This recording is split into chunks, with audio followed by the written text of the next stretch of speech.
आज मैं गिनने वाली हूँ एक गिलास चावल में कितने दाने होते हैं। तो इंस्टाग्राम के सभी दर्शकों को मेरा सादर प्रणाम। मैंने इस मनाली की ठंड में इतने जल्दी पहली बार नहाया है और मुझे खुद बिलीव नहीं हो रहा था कि मैं इतने जल्दी कैसे नहा ली। और मैं बहुत दिनों से सोच ही रही थी कि एक गिलास चावल में कितने दाने होते हैं, तो उसे गिनने में लग जाती है और मेरी मदद करी थी मेरी बहन। फिर हम निकल लेते हैं थोड़ा घूमने के लिए, क्योंकि घर में बहुत बोर हो रहे थे। तो हम आ जाते हैं इंदौर स्टेडियम। यहाँ आने के बाद सबसे पहले गांधी जी का दर्शन करते हैं और थोड़ा एक्सरसाइज करते हुए लोगों को देखते हैं। अब देखो, लोगों को भी हम लोग कितना ही देखेंगे, तो हम लोग भी सोचे थोड़ा हम लोग भी एक्सरसाइज कर लेते हैं पतले होने के लिए।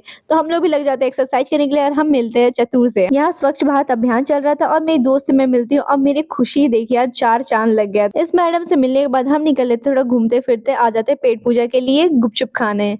यहाँ आने के बाद मुझे ये तो प्यारा सा टॉय सब दिखता है, बट कोई खरीदने वाला है नहीं, तो किसी को बोल नहीं सकती हूँ।